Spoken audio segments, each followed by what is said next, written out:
2020년만큼 금리가 인하되더라도 20년에 경험했던 것만큼 굉장히 빠른 속도로 동학개미 운동이 일어나기는 어려워요. 그런 것들도 주가가 뚜렷하게 반등하지 않을 것이라는 것을 보여주는 근거죠. 그죠? 그렇죠. 그런 것들도 한번 생각을 해보신다면 기본적으로 자산 효과까지 우리 어떤 소득이나 소비 효과로 연결되기가 어렵기 때문에 우리가 안타깝지만 23년은 더 가난해진다. 경기 침체와 경제 위기를 구분해 주셨잖아요. 네. 이게 진짜 경제 위기로까지도 번질 수 있는 가능성이 없다고는 말을 못 하겠는 거네요. 없다고는 말 못합니다. 아, 만약에 성장률의 레벨 자체가 1%도 채 안 된다. 제가 이걸 단적으로 말씀드려볼게요. 정부의 전망이 1.6%인데 근데 그 정부의 전망치 중에 그 GDP를 구성하는 세부 항목이 있어요. 제가 경제 읽어주는 남자라는 책은 경제를 이해하기 위한 언어니까 여러분 그거 다 읽고 경제 전망 읽으세요라고 항상 강조하고 있는데 네. 제가 왜 그 말씀드리냐면 GDP의 부문이 이걸 이제 모르시는 분은 이해가 떨어지는 거죠. GDP를 구성하는 그 부문이 첫 번째 소비, 그 다음 투자. 투자는 여러분의 투자가 아니라 기업의 투자를 뜻합니다. 소비, 투자, 정부 지출, 순수출이에요. 그러면 소비가 증가해야 돼요. 1.6% 이상. 쉽게 말하면. 쉽게만 말씀드릴게요. 네. 그럼 투자, 이 네 가지 부문의 가중평균 성장률, 가중평균 그 등락률, 증가율이 1.6%라는 뜻이겠죠. 그죠? 네. 근데 이 투자를 둘로 쪼개면, 세 개로 쪼갭니다만 원래 두 개라고만 할게요. 두 개로 쪼개면 하나가 설비 투자, 그 다음 하나가 건설 투자예요. 예를 들면 간단한 예로 기업이 만약에 우리 자동차 더 사, 노트북 더 사, 그건 설비 투자예요. 근데 만약에 공장 더 하나 늘려, 이건 건설 투자죠. 네. 이해가시죠? 설비 투자, 건설 투자. 그리고 하나가 더 있는데 그건 이제 지재 투자라고 합니다. 지적 재산물 투자라고 합니다. 근데 이거는 비중이 낮으니까 좀 제외해놓고 생각할게요. 그 다음에 정부 지출이 있어요. 정부 지출은 전년보다 얼마나 증가하나 이렇게 되는 거고 이것은 가중치는 작아요. 5% 미만입니다. 그 다음 순수출이에요. 그래서 수출에서 수입을 뺀 게 순수출이죠. 자, 이걸 부문별로 보는 건데 근데 안타깝게도 정부가 전망할 때 투자가 설비 투자, 건설 투자 둘 다 마이너스예요. 전년보다 마이너스예요. 네. 깎아먹었죠? 그 다음 수출도 마이너스예요. 마이너스 전망했어요. 마이너스 3%대입니다. 정부 지출도 전년보다 긴축적이에요. 마이너스예요. 예산이 줄었어요. 왜냐하면 22년에 예산은 추경 편성도 하고 했기 때문에 보통 예산 대략 한 650조 가량의 예산이 있는데 그거보다 더 많이 편성됐었고 확장적 재정 정책이라고 하죠. 23년은 긴축적 재정 정책. 그러니까 재정 규모도 줄었어요. 다 마이너스죠. 네. 근데 소비만 그래도 플러스 2.5예요. 네. 그래서 이걸 가중 평균 하는데 이 소비는 기여도가 커요. 우리나라 GDP에서 대략 한 60% 정도 차지해요. 굉장히 디테일하게 이렇게 얘기하는 건 처음인데 네. 근데 그 소비가 얼마나 증가해 주느냐. 네. 근데 2.5%나 증가한다. 이렇게 전제한 거예요. 네. 정부의 전망이. 근데 나머지 부분은 마이너스니까 소비가 만약에 2.5% 증가하지 않는다면 22년보다 23년 2.5% 증가하지 않는다면 만약에 엄청 어려워질 것 같은데요. 어렵죠. 네. 왜냐하면 소비는 곧 소득의 함수예요. 소득은 곧 고용의 함수예요. 이게 안 맞죠. 무슨 말이냐? 그렇죠. 고용이 강할 때 소득 전국 우리 취업자의 소득 자체가 올라가요. 그럼 소득이 올라갈 때 소비가 지출이 되거든요. 근데 소득이 올라가지도 않는데 소비가 많이 는다는 얘기는 곧 부채가 늘어난다는 뜻이거든요. 근데 22년, 23년은 금리가 올라가기 때문에 부채 규모를 늘리진 않아요. 디레버리징 한다고요. 빚 갚는데 총력을 다해요. 그건 가게든 기업이든 다 그래요. 그러니까 소비가 늘어나기가 쉽지 않아요. 솔직히 말씀드리면. 다만 제가 이렇게까지 디테일하게 관심이 있을지 모르겠어요. 제가 말씀드리면 그러니까 1.6조차도 네. 굉장히 낙관적인 느낌이 좀 나네요. 낙관적인 느낌인데 네. 이게 왜 가능한 거냐면 어. 말씀드릴게요. 2.5% 소비가 과연 증가할까 이렇게 생각하잖아요. 자, 이 커피 한 잔이 100원이에요. 그리고 22년에 100원이었고 23년에 200원이에요. 그러면 작년에도 커피 10잔 사 먹었어요. 올해도 10잔 사 먹었어요. 근데 소비 규모는 10잔이니까 2,000원 사 먹은 거죠. 네. 맞아요? 100원씩 10잔 1,000원입니까? 네. 네. 1,000원 사 먹은 거죠. 근데 2,000원씩 10잔이니까 200원씩 10잔. 200원씩 10잔이니까 2,000원어치 사 먹는. 네. 그럼 소비 규모가 1,000원에서 2,000원으로 늘었죠. 늘었어요. 커피를 더 많이 마신 게 아니에요. 가격이 상승함에 따라서 소비 규모 절대액이 늘어난 거예요. 그죠? 이게 왜냐면 GDP 증가율은 실질 기준으로 말씀드리는 거예요. 실질 기준이라는 것은 물가 상승분을 반영한 거예요. 실제 소비 지출이 많이 늘었다는 게 아니에요. 왜냐면 물가 상승률이 대략 3.5%로 한국은행이 전망하고 있기 때문에 그러면 소비 증가율이 2.5%란 얘기는 인플레이션이 반영되어 있는. 그렇죠. 가격이 반영된 거죠. 사실 그게 달성 가능하지 않다는 뜻이 아닌데 달성 가능한 거예요. 근데 그것마저도 전제하기가 어렵다. 네, 제가 이렇게 GDP 구성 항목별로 뜯어서 얘기한 적은 처음이네. 이게 약간 우리 대학원생 강의하듯 한 느낌이에요. 굳이 따지면. 네, 네. 그래서 관심 있으실지 모르겠습니다. 네. 너무 도움이 되고요. 교수님, 이게 진짜 만만치가 않구나. 이게 우리가 왜 교수님께서, 그러니까 혹자분들이 네. 이제 교수님께서도 방송에서 좀 언급해 주셨지만, 네. 왜 요즘 김광석 교수님 힘들다 얘기만 하냐. 왜 이렇게 경제를 비관적으로 보냐. 그렇게 댓글을 다시는 분들도 있더라고요. 네. 근데 진짜 제가 비관적으로 보는 게 아니죠. 아니죠. 다른 네. 기관들도 다 그렇게 보고 있는데 오히려 그 중에서 낙관적으로 제일 보시는 낙관적이라니까요, 제가. 네. 제가 제일 낙관적이고 그냥 경기 침체임을 표현하는 것뿐이에요. 맞아요. 그래서 그런 표현을 왜 안 해주시는지 모르겠어요. 경고가 필요할 땐 경고를 해줘야 되는데 왜 경고를 안 하시죠? 네. 좀 이해가 안 갑니다. 비가 온다 알려줘야 될 거 아니에요. 그래 우산 쓰죠. 비가 오는데 비가 온다고 안 해주면 그냥 비 맞는 거잖아요. 그러니까 결국은 제가 경고하거나 강조하는 그런 표현들은 준비하시라는 뜻이지 공포감 가지시라는 뜻은 아니거든요. 네. 적당한 긴장감, 공포감도 필요하다고 생각합니다만 비가 온다라는 것을 제가 경고하거나 말씀드림으로 인해서 여러분이 우산을 준비할 수 있는 여유가 생기기 때문에 비 온다고 반드시 진짜 비에 젖는 게 아니거든요. 우산을 준비했느냐 여부가 달려있는 거거든요. 또 밖에 봤을 때 해가 쨍쨍해요. 그러면 굳이 거추장스럽게 우산 들고 갈 필요가 없잖아요. 우산 안 들고 간 사람이 더 잘한 거잖아요. 그렇게 국면을 정확하게 지적하는 사람이 필요하다고 생각하고요. 저는 있는 그대로 스태그플레이션, 우리 경제가 처음 경험하는 그런 국면에 진입하기 때문에 경험해보지 못한 경기 침체 온다라고 말씀드렸던 거고 경기 침체 맞으니까 경기 침체라고 하는 것뿐이죠. 보수적으로 현금 좀 확보량을 이전보다는 좀 늘려야겠고 네. 그렇게 좀 대비를 해야겠네요. 저는 그렇게 생각을 합니다. 네. 예.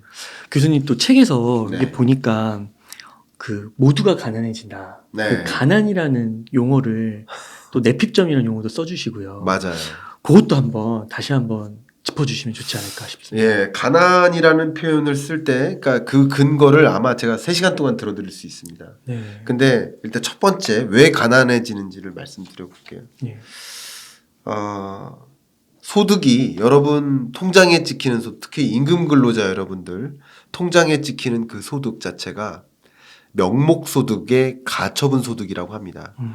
처분 가능 소득의 개념은 예를 들어 국민연금이나 뭐 4대 보험료 이게 빠져나고 남은 돈만 처분할 수 있잖아요. 처분이란 얘기는 소비할 수 있잖아요.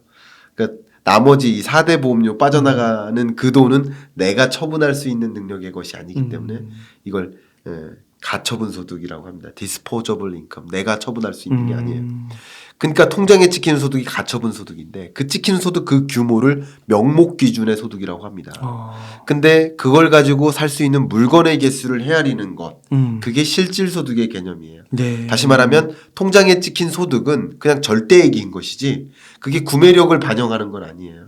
예를 들어서 통장에 500원이 찍혔는데 어제도 500원, 오늘도 500원이에요. 근데 어제 500원 가지고는 수박 한 덩어리를 살 수 있었지만 오늘은 수박이 1,000원이니까 구매력을 반영하면 수박 반 통밖에 못 사는 거죠. 맞죠? 네. 그러면 같은 500원이 다른 500원이라는 거죠.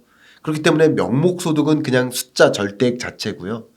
구매력을 반영한 거, 물가상승분을 반영한 게 실질소득인데 명목소득과 실질소득 간의 격차가 벌어지고 있습니다. 왜냐하면 고물가 현상 때문에.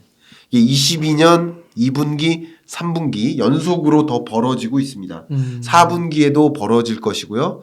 안타깝게도 말씀드렸듯이 23년에도 여전히 고물가 기조가 나타날 것이기 때문에 여러분 목표 물가가 2%잖아요. 그럼 그 목표 물가를 상회하는 고물가 시대가 23년 내내 이어지는 거예요. 3%대는 굉장히 높은 물가 상승률인 거예요.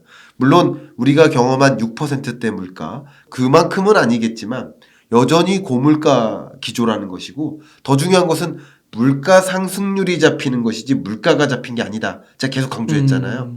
물건의 가격이 100원, 200원, 300원 올랐잖아요. 그럼 물가 상승률은 100%? 네. 50% 좀 쉬는 거죠. 줄어들잖아요. 네. 그러니까 물가 상승률이 잡히는 것과 물가가 잡히는 것은 천지 차이예요. 그러니까 물가 상승률은 잡히지만 완전히 잡힌 것도 아니고요. 2%대 미만으로 언더로 잡히는 게 아니고 못 잡힌 상태로 안정화되는 흐름이고요. 이게 물가 정점론이라는 뜻이죠. 물가 정점론인 것이지 물건의 가격 자체가 떨어진다는 뜻은 절대 아니죠. 여전히 22년에 우리가 경험했던 엄청난 가격 그거보다도 3.5%나 또 상승한다고 생각해 보면 100원, 200원 상승하는 그런 느낌으로 가격의 절대값은 올라간다. 네. 자 그러면 명목소득은 똑같은데 실질소득은 준다. 가난해지는 거죠. 가난해지는 거죠. 근데 제가 지금 드리고 하는 이야기는 명목소득 자체도 줄어든다라는 거죠. 그러면 실질소득은 더 가파르게 줄어들죠. 명목소득도 줄어요. 명목소득이 왜 주냐면 물론 여러분처럼 직장을 유지하시는 분들은 명목소득 자체가 줄진 않겠죠. 통장에 있는 소득이 그대로 잘 찍혀 나가겠죠. 그건 좋은 거예요.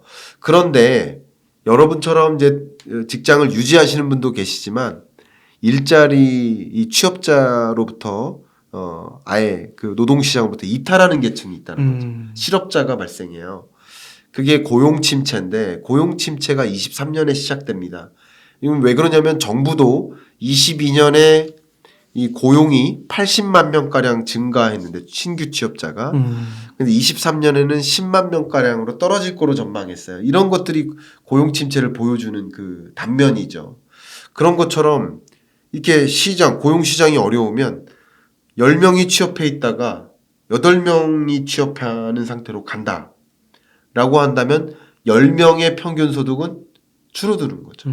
맞죠? 네. 예, 그런 느낌이에요. 근데 나의 소득은 유지되니까 괜찮아 라고 하니까 여러분은 덜 가난해지시는 거죠. 네. 근데 우리나라를 가지고 판단했을 때 네. 우리나라 전체 5천만 혹은 2,700만 취업자 이 취업자들의 소득은 줄어드는 거죠. 그렇죠. 그죠? 네. 그러니까 평균적으로 명목소득이 떨어지니까 그리고 실질소득은 더 떨어지고 그러니까 소비할 여력은 더 떨어지는 거죠. 네. 소비할 여력이 축소되니까 앞에 말씀드렸던 정부의 소비 증가율이라는 2.5% 소비 증가 그게 좀 달성되기 어려울 수도 있다라는 말씀을 한 가지 드리는 거고요. 소비가 위축될 거라고 생각하니까 기업들이 어떻게 할까요? 신규 투자를 안 해요. 인원 안 뽑고. 예, 그래서 자꾸 줄여요. 자꾸 줄인다는 얘기는 한번 생각해보세요. 경제가 다 톱니바퀴처럼 엮여 있어요. 소비가 위축되니까 기업들은 신규 투자를 안 해. 신규 투자를 안 하면 어떻게 될까요? 투자 안 하면은 뭐 사람을 안 뽑기도 하고. 사람을 안 뽑는 네. 거죠. 네. 노트북도 덜 사고. 예. 네. 신규 투자를 안 한다는 얘기는 자연적으로 나가는 인력이 있잖아요. 정년이라든가. 맞아요. 그때 신규로 고용 안 한다는 뜻이에요. 그러니까 결국 고용 규모가 축소된다는 거예요. 그렇구나. 그리고 적극적인 해고도 있죠. 이미 은행권에서는 맞아요. 희망퇴직 다 적극적으로 받기 신문에 시작했어요. 나왔으니까 KB에서도 막 한다고. KB도 그랬고요. 우리은행도 그렇고 다 다 그렇습니다. 그런 그러니까 이런 것들 근데 이런 금융사들의 희망퇴직은 앞에 말씀드렸던 일시적인 충격과 23년 어려울 거다라는 생각 때문에 그렇고 그것뿐만 아니라 중장기적으로 마주할 숙제 때문에 그래요. 그게 뭐예요? 비대면화. 금융 서비스의 비대면화. 지난 한 달 동안 혹시 은행 지점에 방문한 적이 있어요? 한 번도 안 갔습니다. 그거 보니까. 그래요? 네, 한 번도 안 갔어요. 그렇죠. 근데 금융 서비스는 이용하시잖아요. 그럼요. 하루에도 여러 번 네. 송금하고. 그렇죠. 그러니까 금융 서비스를 이용하지 않는 게 아니에요. 금융 서비스의 이용 방식이 바뀌는 거예요. 그러네요. 대면에서 비대면으로. 그러니까 이런 식으로 구조적인 변화, 그러니까 제가 아까 말씀드렸던 거랑 비슷해요. 일시적인 충격과 구조적인 변화를 같이 만나기 때문에 희망퇴직을 적극적으로 하는 겁니다. 희망퇴직 그 공고랑 이런 것들을 같이. 그렇구나. 왜냐하면 은행 지점을 축소해요. 제가 이건 밝히기가 좀 그렇지만 모 은행의 외부 감사로 활동을 하고 있거든요. 왜냐하면 정부 입장에서 은행 지점 수가 너무 가파르게 줄어드니까 이걸 통제하려고 어떤 제도적 장치를 마련했는데 외부 감사를 초청해서 제가 그래서 무슨 면접 비슷하게도 봤습니다. 예, 그 은행과 그럼 이제 정리 대상의 지점들이 있잖아요. 후보군. 그러면 이런 이유에서 정리하려고 합니다. 그러면 매 분기마다 그걸 가져오세요. 그러면 제가 그 의견을 해요. 그리고 이거는 예를 들어서 정리될 만한 지점이다. 여기는 그래도 아니다. 뭐 이런 것을 판단해요. 그러면 한 단계 어쨌든 민간 자체적으로 객관성 그렇게 되니까 지점의 축소 속도를 좀 조정할 수 있을 거라 생각하고 마련한 제도적 장치예요. 근데 뭐 그게 정말 효율적인지는 잘 모르겠습니다만 그게 누구를 위한 일인가, 저를 위한 일인가, 모두를 위한 일인가, 지점을 위한 일인가 잘 모르겠어요. 그럼 어쨌든 그런 과정에서 은행 인력 자체가 쪼그라드는 과정인 거죠. 그러니까 이렇게 중장기적이고 단기적인 요인이 같이 맞물리는 역할 이런 것들이 계속 야기되는 거죠. 그러니까 이렇게 기업들이 투자를 위축시키고 하는 과정에서 또 소비 침체는 곧 고용 침체로 연결되고 그건 또 명목소득의 감소로 연결되고 또 소비 침체로 연결되는 거죠. 그러니까 이게 모든 경제의 그 부문들이 톱니바퀴처럼 다 엮여져 있습니다. 같이 보셔야 됩니다. 네. 그런 현상인 거죠. 교수님 그러면 그 고리를 네. 악순환의 고리를 깨려면 어떻게 해야 되는 거예요? 깨려면 말 그대로 그냥 여기서 한번 기업들이 한 단계 도약할 수 있도록 그 기업 경영 환경을 정말 혁신적으로 바꾸는 거 이런 게 좀 필요할 것 같고요.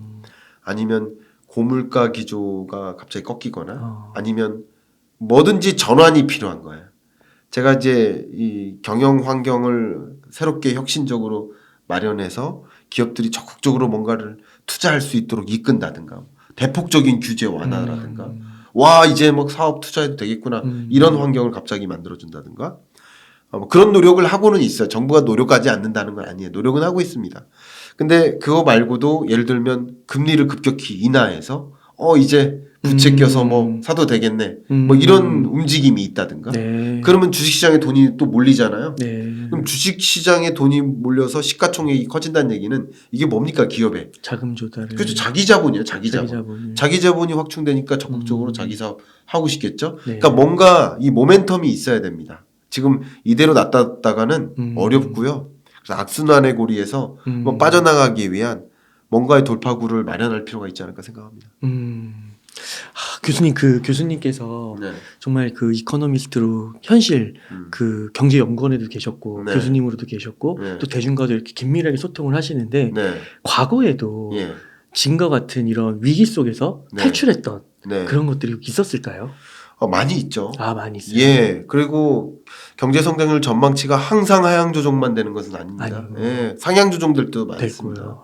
그러니까 우리가 이렇게 많은 뭐 저를 제외한 훌륭한 전문가분들께서 이런 사회 전반적으로 많은 국민들이 어려운 국면임을 충분히 인식하고 그러면 생각해보세요. 여기가 불이 났는지 모르면 그 집에 들어갈 수도 있지만 불이 났는 줄 알면 집에 안 들어가면 되잖아요. 그럼 변을 안 당하잖아요. 그죠? 그러니까 위기 상황인지 아닌지를 구분하면 우리가 그 최악의 상황을 이겨낼 수 있는 거죠. 항상. 그래서 이제 알고 대응하는 게 중요하다는 것을 강조하고 싶은 거예요.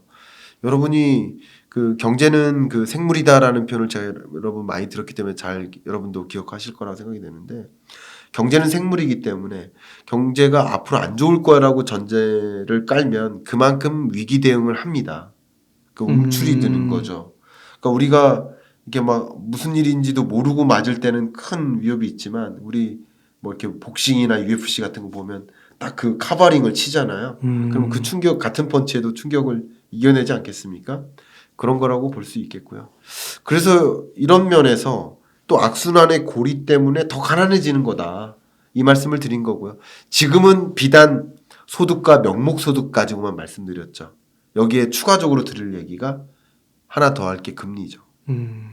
왜냐하면 22년에도 높아진 금리고 23년에도 시중금리가 22년보다 더 높아질지 아닐지는 그 누구도 알 수 없습니다만 어쨌든 기준금리는 더 올라갈 일만 남아있다. 22년 1, 2분기까지는 23년. 네, 23년 1, 2분기까지는 올라갈 일만 남아있다라고 가정했을 때 시중금리는 더 올라갈 수도 있고 아니면 22년 12월보다는 떨어질 수도 있습니다만 그건 누구도 가늠할 수 없기 때문에 그러나 어쨌든 금리가 높은 금리 체제로 유지되는 흐름 속에 이자 상환 부담이 어떨까요? 가중되죠. 네. 같은 돈을 빌리고도 더 많은 이자를 상환해야 되는 그런 가계 입장에서는 보세요. 소득에서 절대적인 4대 보험 빠져나가고 이거 가지고 물건 사려고 보니까 물건의 개수가 줄어들죠. 살 수 있는 물건의 개수. 근데 이자 상환 부담은 더 크죠. 우리나라 가계부채 총액에서 78.5%가 변동금리예요. 금리가 이렇게 올라가고 하면 그만큼 이자 상환 부담이 커지는 것이고 21년 끝자락과 비교했을 때 이자 상환 부담이 거의 180만 원, 200만 원에 가깝게 올라갔어요. 연간으로. 그게 추가적으로 소비할 만한 여력을 축소시키죠. 그런 것들을 알고 기업들은 위기 대응을 하는 거예요. 그러니까 또 고용이 축소되고 이렇게 계속 악순환인 거죠. 네. 금리라는 면도 그래요. 아까 명목소득, 실질소득 말씀드렸고 금리를 말씀드려도 그렇고요. 또 우리 가계가 정말 가난해질 수밖에 없다라고 말씀드린 이유는 22년 한 해 만약에 자산 가치가 상승했으면 그래도 소득이 그렇게 축소되지 않아도 자산 효과가 있기 네. 때문에 소비할 여력이 있어요. 우리 어르신들 중에는 지금 뭐 소득은 없지만 자산을 많이 갖고 계신 분들은 자산이 증가할 때마다 뭐 소위 한 번씩 쏘시잖아요. 근데 집값이 떨어지고 있는데 쏘실 마음이 있으실까요? 안 쓰죠. 그러니까 이런 것들이 자산 가치도 이렇게 많이 떨어졌고 여러분들도 주식 투자 관심 보이셨다가 많이 22년에 어려우셨을 겁니다. 그러니까 23년에도 선뜻 나서기가 조심스러워지는 거예요. 그렇죠. 20년에는 한 번도 안 해보고 처음 등장하니까 그러니까 대범하게 했고 잘 된 거죠. 평균적으로 여러분들이 다 돈을 벌으신 거죠. 근데 22년에 그 대담함을 유지하셨다가 주가가 많이 떨어졌죠. 근데 23년에 선뜻 또 나서기가 그렇죠. 상대적으로 부담스럽습니다. 실제로 뭐 고객 예탁금도 빠지고 있다고 하더라고요. 2020년만큼 금리가 인하되더라도 20년에 경험했던 것만큼 굉장히 빠른 속도로 동학개미 운동이 일어나기는 어려워요. 그러니까 그런 것들도 주가가 뚜렷하게 반등하지 않을 것이라는 것을 보여주는 근거죠. 그죠? 그렇죠. 그런 것들도 한번 생각을 해 보신다면 기본적으로 자산 효과까지 우리 어떤 소득이나 소비 효과로 연결되기가 어렵기 때문에 우리가 안타깝지만 23년은 더 가난해진다라는 말씀입니다. 그럼 여러 가지가 다 중첩적으로 이렇게 합쳐볼 때 정말 가난해질 수밖에 없는 거고 그 단순히 뭐 비용 절감을 하든 구조조정을 하든 긴축을 하든 미래가 있는 긴축을 해야겠네요. 뭔가 더 면밀하게 그래도 미래에 또 뭔가 새로운 사업을 펼치고 활동을 해야 되니까 무조건 줄이는 게 아니라 현명하게 줄여야겠네요. 정말. 네, 제가 한 가지만 더 말씀드리면 정책적으로도요. 제가 2022년까지 신규 취업자 규모가 굉장히 폭발적으로 증가할 때 거기에 한 60%가량이 고령자 일자리였어요. 고령자 일자리는 소위 국가에서 공공근로 사업 같은 걸 하면서 나쁘게 얘기하겠습니다. 나쁘게만 얘기하면 뭐 이 산 관리, 버스 정류소 관리, 뭐 아니면 뭐 관광 명소 관리 이런 소위 요원으로서. 아, 그게 취업자 수에 잡히는 거예요? 그럼요, 그 취업이죠. 아. 공공근로 사업을 통해서 정부로부터 쉽게 말하면 정부로부터의 계약직 일자리를 갖게 되는 거죠. 그 소위 노인 일자리. 근데 그런 대책을 동원을 했는데 저는 이 노인을 위한 이런 공공근로 사업을 확충하는 건 필요하다고 생각합니다. 왜냐하면 우리는 연착륙을 해야 되고 고령층이 노인 빈곤율이 압도적으로 높아요. 우리나라 OECD 회원국 중에 가장 높아요. 노인 빈곤율이. 그런 여러 가지 고령 사회에 또 대응하기 위한 수단으로서 이 고령자 일자리를 공공근로 사업을 통해서 확충하는 건 필요하다고 생각합니다. 근데 22년까지 제가 지적했었던 것은 고령자 일자리가 많이 늘어서 고용률이 회복되고 고령자 일자리가 많이 늘어서 고령층 그 신규 취업자 규모가 많이 증가한 것 그걸 가지고 고용 회복이라고 하지 맙시다 라고 말씀드렸던 거예요. 그거는 고용 회복이 아니다. 궁극적인 의미에. 그걸 지적했던 것이고 그런 일자리 사업을 확충하고 늘려나가는 것 자체를 비판하진 않았습니다. 이해가시죠? 구분하셨으면 좋겠어요. 근데 제가 지금 이야기하는 것은 23년 경제정책 방향에서는 그 공공근로 사업 자체를 완전히 축소합니다. 왜냐하면 일자리는 민간이 해나가야 될 일이야. 민간 주도로 하는 것이야. 일자리는 민간 기업이 만드는 것이지 공공이 만드는 게 아니야 라는 생각을 철저하게 하고 있어요. 현 정부가. 그런 관점에서도 이 노인 일자리 공공근로 사업 자체를 많이 축소합니다. 저는 굉장히 위험하다고 생각합니다. 네, 매우 위험하다고 생각합니다. 특히 가난해지는 시점에 누가 가난하다고 느낄까요? 아무래도 그러면 공공근로 사업을 하시는 어르신 그렇지 않은 어르신들도 있으십니다만 그렇죠? 그렇지 않은 어르신들도 있습니다만 상대적으로 그 공공근로 사업에 참여하시는 어르신들이 어떤 분들일까요? 아무래도 약자. 그렇죠. 네. 취약계층일 가능성이 높아요. 그러면 이분들이 갑자기 이 일자리가 사라질 경우 얼마나 힘들어질까요? 그렇죠. 이거는 이 경제가 어떤 국면으로 가는지를 판단하고 내린 결정일까 하는 의문을 갖게 만듭니다. 절대 어떤 정치적 의견 없이 말씀드리는 거니까 오해하지 말아주시고 어떤 제 하늘의 맹세코 정치적 의견이 아님을 그냥 지금 23년 경제를 바라볼 때 이게 맞는 정책 방향인가라는 것을 지적하고자 하는 것이 너무 안타까워서 그렇습니다. 네. 그리고 이분들은 전체 총 취업자 규모가 2,700만에서 예를 들어서 2,650만으로 줄어든다 만약에 그런 종류의 과제가 아니라 이 개별 특히 독거노인 가구가 계속 늘고 있거든요. 우리나라 1인 가구가 왜 느는지 아세요? 독거노인이 늘어서예요. 많이들 착각하시는데 20대 나 혼자 산다가 늘어서 이 1인 가구가 느는 게 아닙니다. 네. 1인 가구가 늘어나는 이유는 독거노인이 늘어서예요. 1인 가구 증가 현상도 고령화 현상입니다. 네.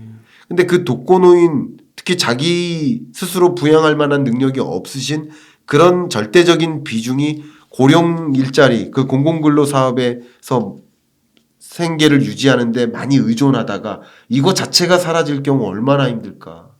참 저는 시점에 맞는 정책인가? 그리고 구조적으로도 이게 맞는 정책 방향인가? 그러니까 먼 그림을 좀 그리고 일시적인 23년 경제를 바라봐도 과연 이런 정책을 단행하는 게 맞는 것일까? 정말 이 가난이라는 것을 우리가 마주하게 되는 이런 국면에 이게 맞는 것일까 하는 좀 아쉬움, 걱정 그런 게 좀 있습니다, 솔직히. 왜 이런 것들을 교수님의 말씀을 왜 빨리 반영해서 개선을 안 할까요? 그러니까 제가 참 웃는 거 좋아하고 막 즐겁게 얘기하는 걸 좋아하는데 주제가 이렇게 경기 침체고 가난이고 그러다 보니까 정말 여러분들께 이렇게 말씀드릴 때마다 이렇게 이 미간이 계속 이렇게 됩니다. 저도 민감해지고 저도 화도 나고 안타깝고 속상하고 그런 마음인 것 같아요. 안타깝습니다, 솔직히. 네, 물가 부분도 그 공기업들, 네. 그 공공재 그 요금 인상하는 거 그것도 네. 약간 헛발질인데 이런 부분도 약간의 헛발질이 있네요. 타이밍이 잘 안 맞는. 그러니까 저는 항상 말씀드렸듯이 가계도 투자하실 때 시점을 보셔야 되는 거고 국면을 정의해야 된다. 내가 어느 지점에 와 있나. 이 시대는 어디로 가는가. 그 국면에 변화를 좀 이해해야 되고 기업도 마찬가지. 근데 왜 정부의 정책은 왜 그런 국면의 변화에 걸맞게 유연하게 대응하지 않을까 하는 게 저는 걱정이고, 제가 드리는 이야기는 절대 정치적인 의견이 아니라 국민의 한 사람으로서 우리나라 경제를 바라봄에 있어서 드는 걱정이니까 혹여나 어떤 분들도 정치적으로 해석하지 않아 주셨으면 하는 바람입니다.